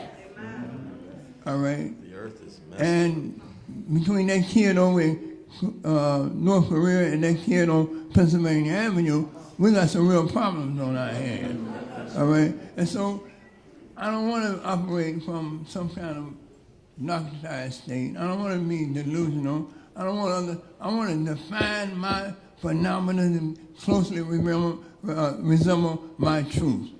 And then I want to start proceeding with my own efficacy to deal with trying to be a change agent to try to change this phenomenon. Use the power that I have to try to move this phenomenon from where it's going to where I think it would be. And it takes all of us. And I don't think that we can continue to allow the media and our willingness and our love to be a creation of the media to allow it to separate us, define us, to denigrate where we are. You know, if there's not any media attention to the fact that almost half of black women now have some form of heart disease, then the media is not my friend, it's my enemy if it can inform people of those kind of realities and help us define those kind of phenomena. Can I, 30 seconds? Please. The sister in the back asked the question about the church. For me, it's real basic. 2 examples. Judson Memorial Church in New York City is a progressive, majority white, sister and brother-led church. Every Sunday, they open up with a prayer meditation, which is an apology to Native Americans, what we did to Native Americans in this country. That's real Christianity to me. And I'm saying this as a Christian. I belong to First Corinthian Baptist Church in Harlem. Our church, everyone is welcome, no matter what your background. There's no white Jesus, which is a promotion of white supremacy if you have a white Jesus in your church. It's a promotion of white supremacy if you have a white Jesus in your church. It's a promotion of white supremacy if you have a white Jesus in your church. You know, if it doesn't matter, then take all the images down. Secondly, my church, women and men are equals across the board. In fact, we have more women ministers in my church than we have male ministers in our church. And the third thing is, there's no homophobia, transphobia. All people are welcome. And so, you know, you asked the question about hate. No matter if you're Christian, Muslim, Jewish, whatever your faith is, you know, spiritual practices, do you promote love or do you promote hate? It's really basic to me. Can I just give you a reading assignment? Again, when he talks about the teachings in the church, it's important that we look at the details. We look at the issue, the information, the factual details. You're right. If you're seeing a white Jesus in the church, clearly you don't recognize that even if we believe, as I'm a homegrown Baptist boy, I believe in the Immaculate Conception. So that means the only racial issue you need to look at is the color of Mary, doesn't it? Read Kane Hope Felder, who was a theological scholar at Howard University at the time he wrote the book, Troubling Biblical Waters. Truly substantiates, follows Mary's genealogy, because that's the only thing you need to look at, isn't it? And points out that Jesus would have had to be as described, skin like what? Burnt bronze, hair like lamb's wool. And that's great to say. Now let's look at the details of that understanding, that ideology, of that study as well. That's important. Secondly, here's the other thing I want you to read. I want you to read the constitutions of the Ku Klux Klan. You might be saying, Brother Shelton, why are you asking me to read the Constitution of such a deplorable organization? Because in the Constitution, they actually say to be a member, you have to be a born-again Christian. I'm trying to figure out born again into what? But nonetheless, that's what's there. So we want to go beyond just what people are saying to really read the details of what's there to understand in full context what it is we're confronting. Charlottesville riot, we decided it was time to do more than talk about the issues and our feelings. We have come up with a plan to create a covenant with other seminaries in the DMV area to be in solidarity with each other in race relations and eventually holding trainings on issues such as what we are speaking on today. My question is, how do we as students make this work since we are a highly transient community? And in your experience, is this a worthwhile action plan? Gosh, I'd love to talk to you afterwards and get you in touch with my professor at Duke, Dr. Valerie Cooper, who is a professor of African American Studies and Black Church Studies at Duke Divinity School. I'd really like to connect to you if I can. When I was at Duke and I just graduated, one of the things that stuck out to me was that it is a transient community, as you said, but it's a community that has central moorings. There are central things about your seminary. Wesley Seminary is a great seminary that is social justice oriented. You guys need to capitalize on that, to use that term, in a way that's healthy. You've got a mission, you've got a movement at Wesley, and I think that's a great idea because ultimately, you know, you may only be there for 3 years for your MDiv or 2 years for your MTS, but those are some of the most formative and transformative years of your life, especially if you're engaging in this work of reconciliation and Black church studies and engaging with the voices that you may not have heard, like my voice, for instance, before coming to seminary. So I think it's an invaluable, go for it, girl, you know?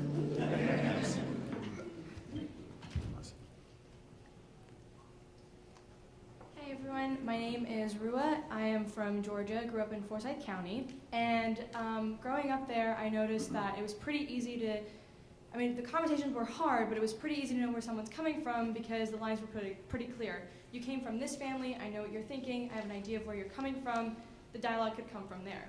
In our activist organizations, that becomes a lot more difficult. And so my question to you is, and this is something I'm struggling with personally, at what point is it meeting somebody where they're at versus allowing some of that negative, toxic environment they grew up in to manifest itself in those organizing communities. To be more specific, we talk about internalized white supremacy, we talk about internalized misogyny, about all those internalized issues that were inculcated in us from a very young age. And how do you deal with that? At what point is it just being rude and unkind to someone trying to be an ally, and at what point is it calling out somebody who's not really being, you know what I mean? Like because you're right, we are absolutely out-organized, but we're not outnumbered. And I feel like if we can solve this one problem, it might help in that situation. So, thank you. Let me start out by saying, first, we're not out-organized. Quite frankly, they're using our strategies, and they're using them against us. We perfected those strategies of pointing that bright light on these issues by marching and demonstrating and otherwise, but then taking the next step. Next step is analyzing and understanding what's going on, and then the next step is solving the problem. Dr. King understood very clearly when he talked about the paralysis of analysis. Whenever these issues happen, we'll talk about the problem, and then we'll talk about the problem. But we don't get to the point where we begin to actually provide some solution along those lines. It's important that you do what you do. You do have to talk to people where they're at. Look, I grew up in St. Louis, Missouri, and there was a guy named Dave, very nice white guy and whatnot, drove 60 miles every day from the sticks of Missouri into the school. He had been trained by the John Birch Society. That's what he was reading.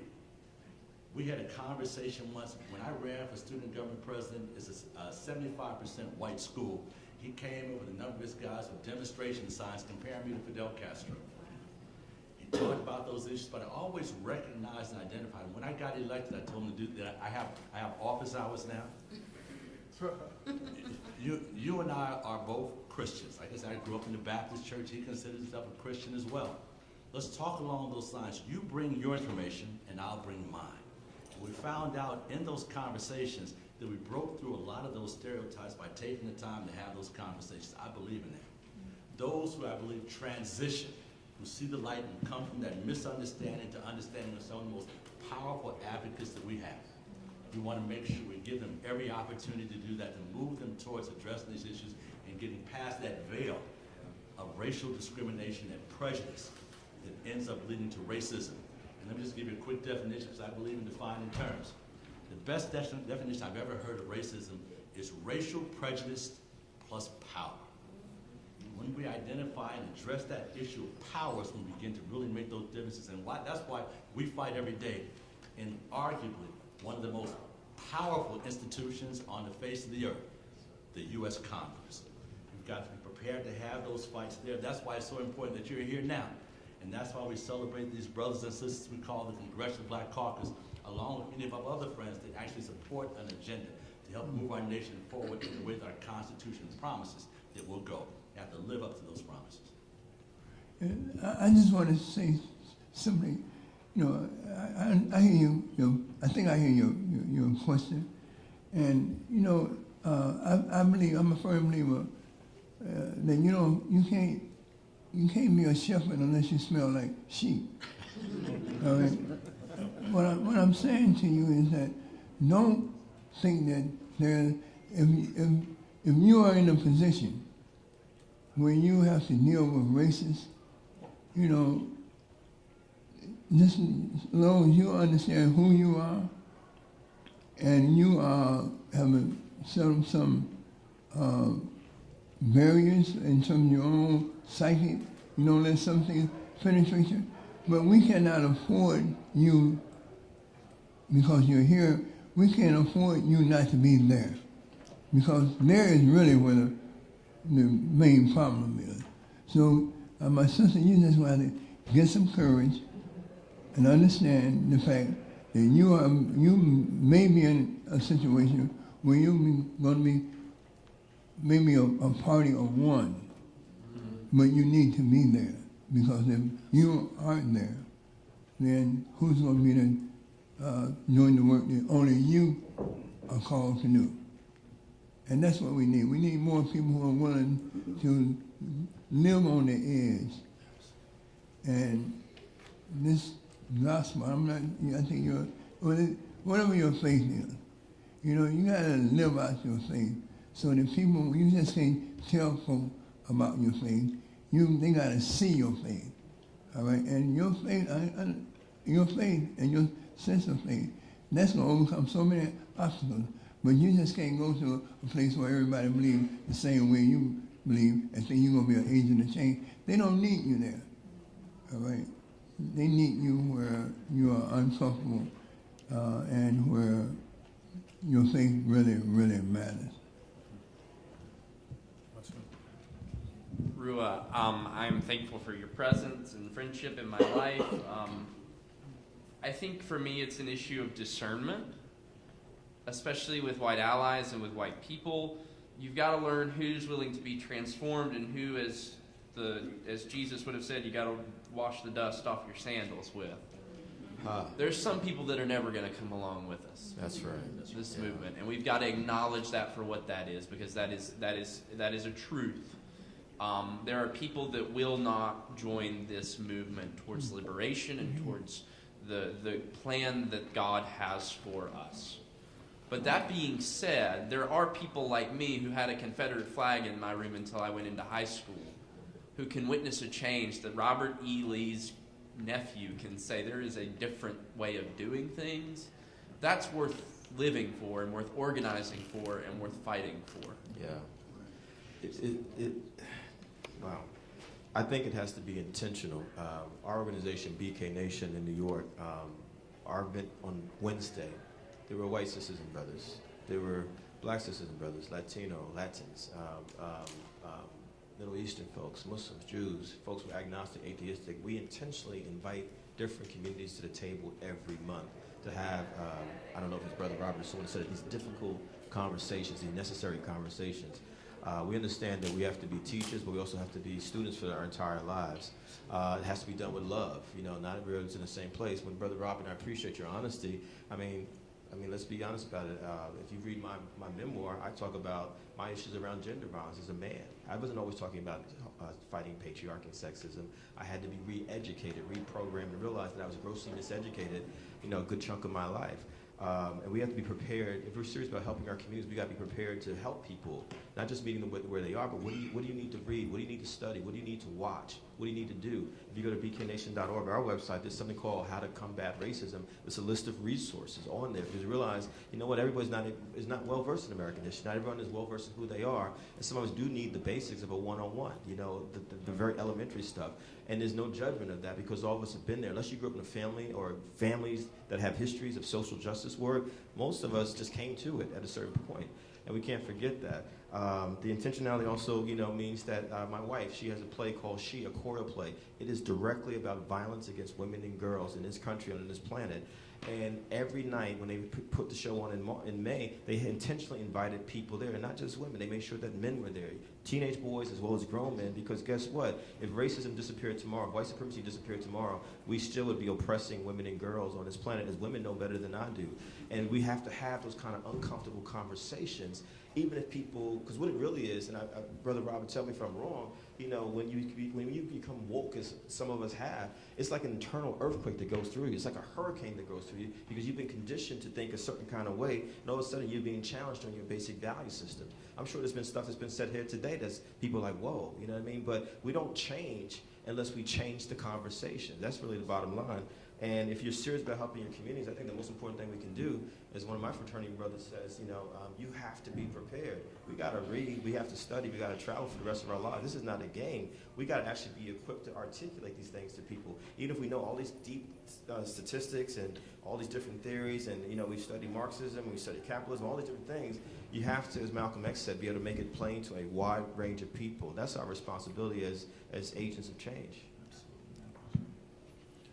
If there are more questions, we can certainly come up. If not, I would love for us to talk about, as we're going into 2018, what type of perspective and actions and focus would you encourage us to have as we're looking to bring lawmakers into the fold who will address not just the issue of white supremacy that we talked about, but addressing hate broadly and the policies behind hate.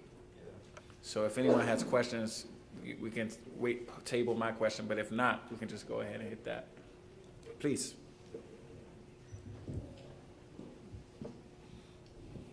Only because you said you wanted to go into 2018. I'm a lobbyist, so And actually, Mr. Rush, you've been a great advocate for the federal TRIO program, so we thank you for that, sir. But being an advocate, I know all too well how difficult it is to really get things done politically. And so as we move into 2018 and we're depending on people to see the changes we've been talking about, can you speak about how we can actually get momentum, especially when there are so many people who feel like the system has failed them and failed them and failed them? Even just recently as yesterday, an article came out talking about how black women who particularly and overwhelmingly voted democratically are now turning away from the Democratic Party. Yeah. Yeah. Yeah. And that article which was in the Post wasn't saying that black women were going Republican, but to her point earlier, they're just disengaging. And we saw this in 2016, like when we saw turnout rates not match 2012 and 2008. We're seeing people just say, I'm out. So that's looking at Roy. Yeah. Let me begin by drawing a narrative. Certainly I would not want to answer any questions about what's on my sister's minds. I'm married to a sister. When she wants me to know, she tells me. But let me say that if you look at the narrative of what happened in our country, first 2000, I'll start there. In the year 2000, more was done to actually strip away the power of our vote than I've seen in modern history. In essence, we actually went into Florida, where in the black community, they literally threw ballot boxes into the rivers. Stopped by the little oak tree by the brook Baptist church, and that's a little church too now. And while we were holding a big hearing after we looked at what had happened in the election, and we realized that somehow or another African Americans turned out in record numbers, our votes were discounted in record numbers as well. We learned some hard lessons, had to change how business is done, but we realized we couldn't allow the insanity to continue as it is. Definition of insanity, of course, doing the same thing in the same way, expecting a different result. So we introduced new legislation. We passed legislation to try to fix those problems, and then we moved towards what became the pinnacle. I don't want to just say that the fact that it was the 100th anniversary of the NAACP had anything to do with it. Maybe it did. But in many ways, that fight that we'd had over the years with so many of our partners to make sure that every vote cast would be a vote counted. And as we move towards 2008, here's some things that are factually true. 2008, more Americans turned out to vote in the United States of America than in any other time in history. Number two, the largest increase in voter participation in the 2008 election were African American young people between 18 and 24. Barack Obama owes an appreciation to anybody for delivering him the 1600 Pennsylvania Avenue. It's a bunch of brothers and sisters between 18 and 24.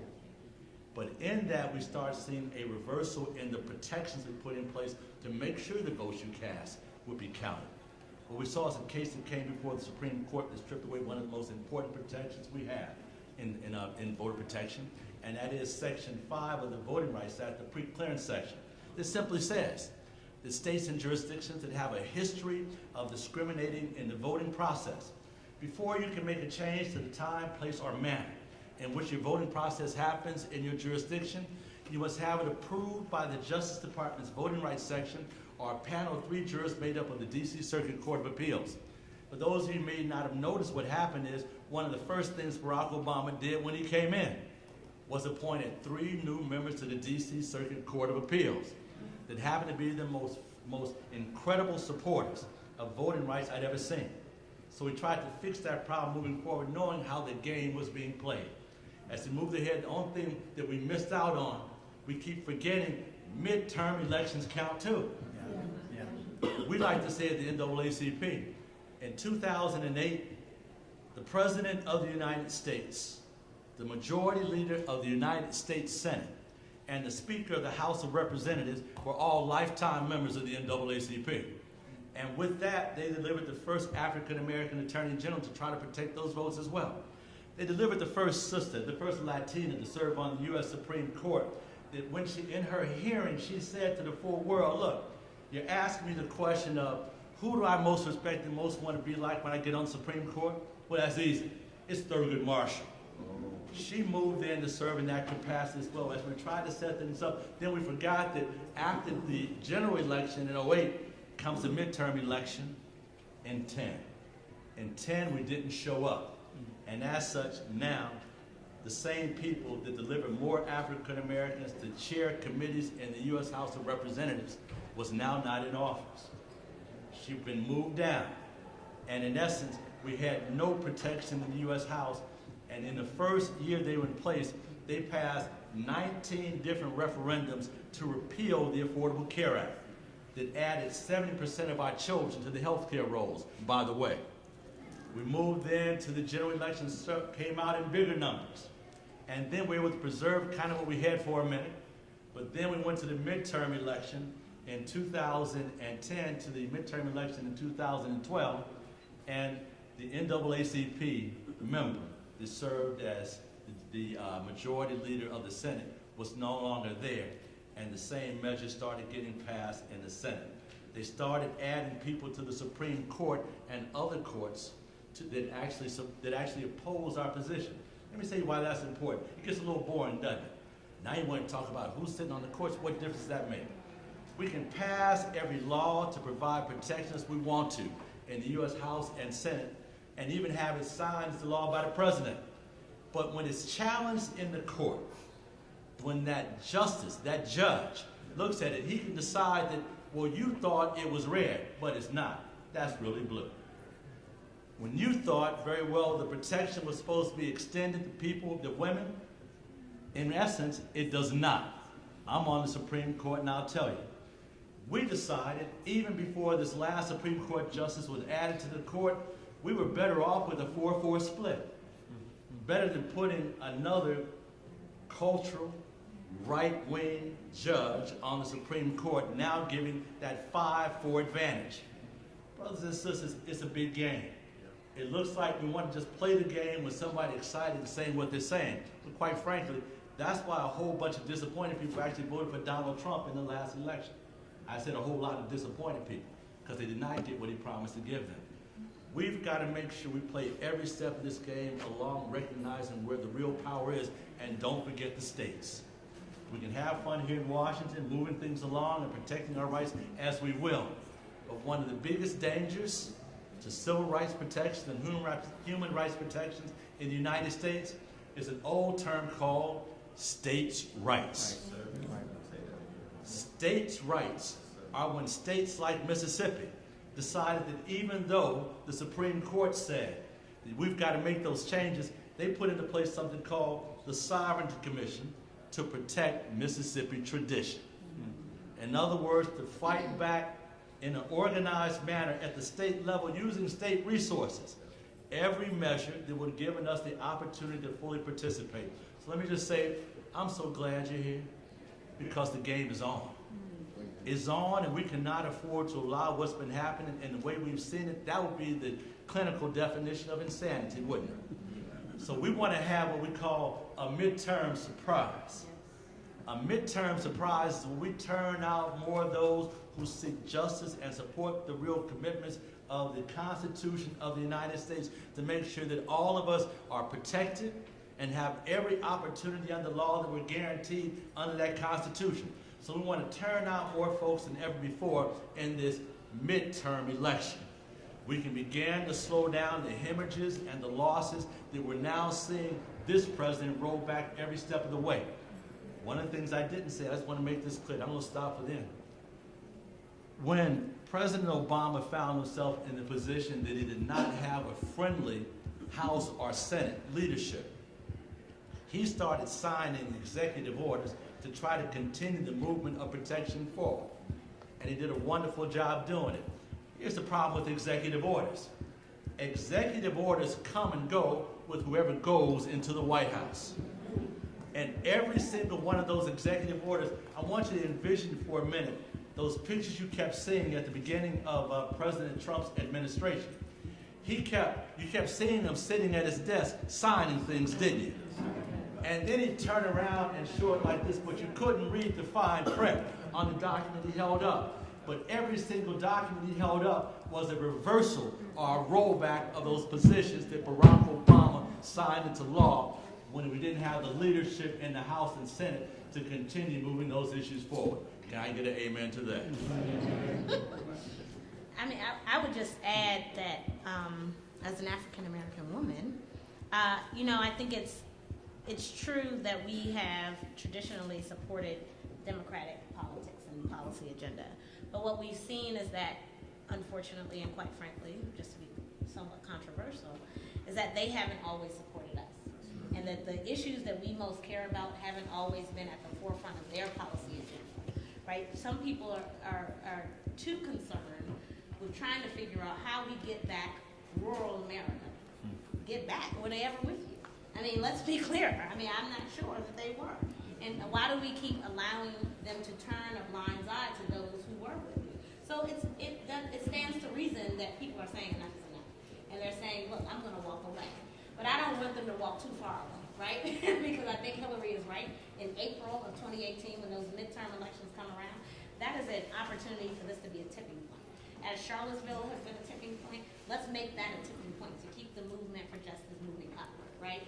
If we don't do that, we won't be successful moving forward at all. And we won't be able to retake, at the state and local level, governor's houses. There's an African-American woman running for state governor in Georgia. I think she's the first, she'll be the first first woman and African-American to be the governor of Georgia. How many of us knew that ahead of time? If you, maybe, 3 people in this room. So that's a problem. 4 people in this room, 5 people. 5 people knew that out of 35, 40, 50 people in here, right? You should know that, because I know you know somebody that lives in Georgia, even if you don't live in Georgia. My family lives in Georgia. So we all have to get the word out about these things that are happening around us. Secretaries of state. Most people don't pay attention to who their Secretary of State is. They control voting. Any voting change that happens in your state happens by the Secretary of State. If your Secretary of State is allowing the sham commission, how many of us have heard of this sham voter fraud commission that the president signed an executive order to establish, right, that's rooting out voter fraud? Your Secretary of State gives up information to this commission about your voting history, about who you are. That is a problem. They are going to use that as a mechanism to undermine your ability to go to the polls and cast a ballot in 2018. There's a reason they signed that executive order back in January, because they are setting up for 2018 to try to have people unable to cast ballots for the midterm election.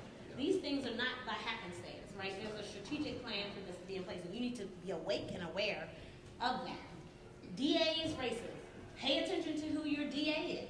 Most people don't pay attention to who their DA is. The DA controls everything with regards to the justice system in your community.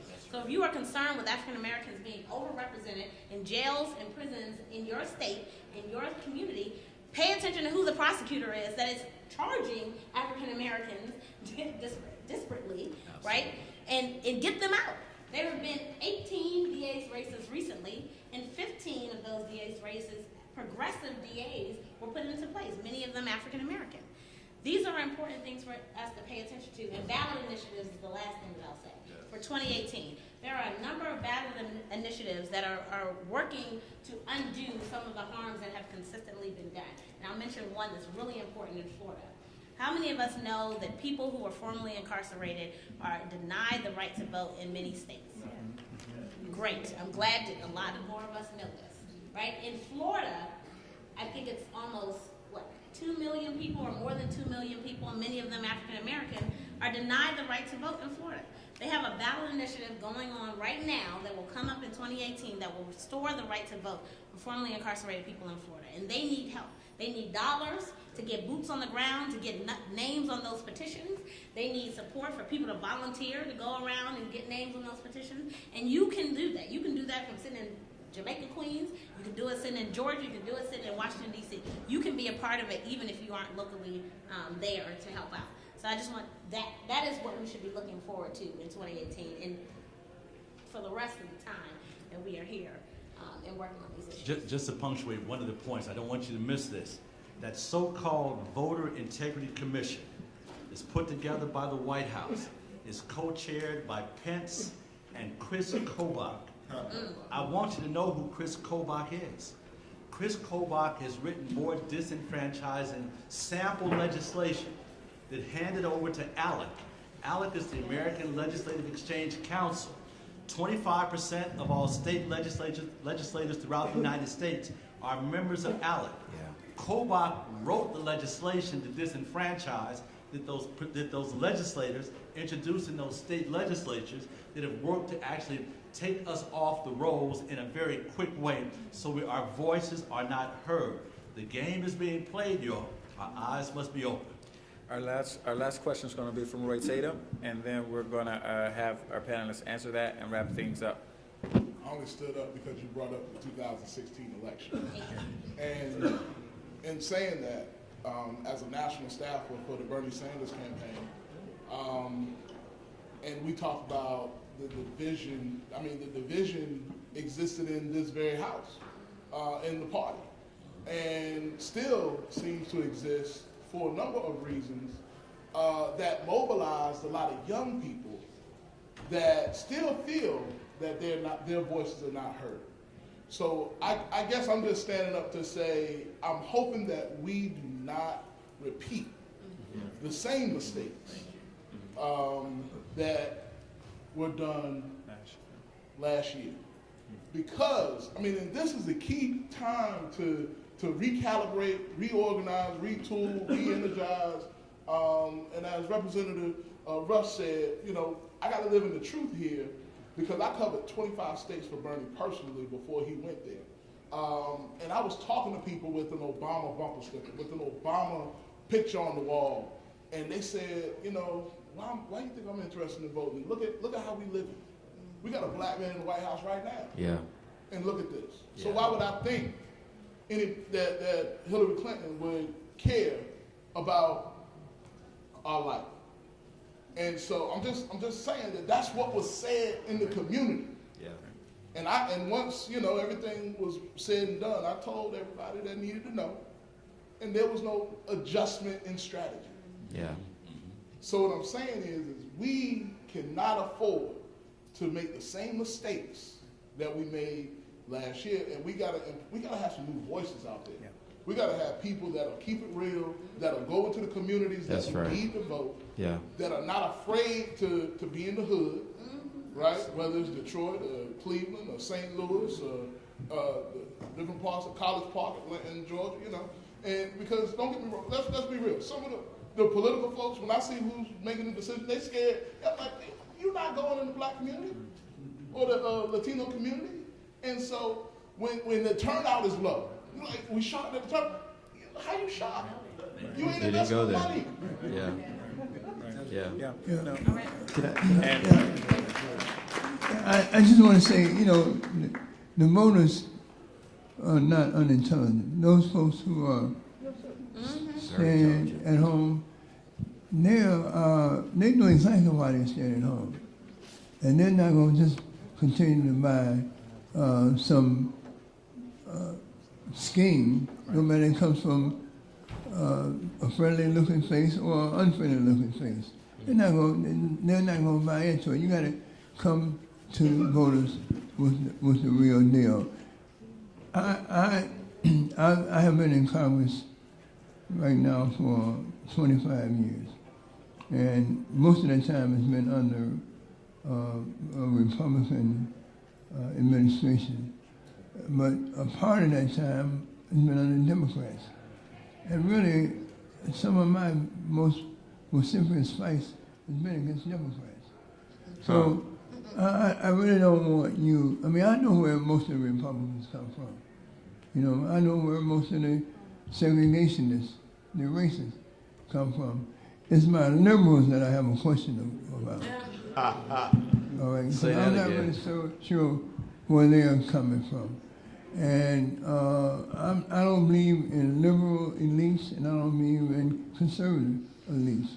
And I think that what is happening with the Democratic Party is that the Democratic Party has become captive of liberal elites. And they have lost touch with those of us and those in our communities who really need to have representatives that understand them, the culture, their problems, their pain, and their potential. And I try not to, personally, I try to keep I try to judge everybody, well, not judge them, but try to view everybody under the same lens.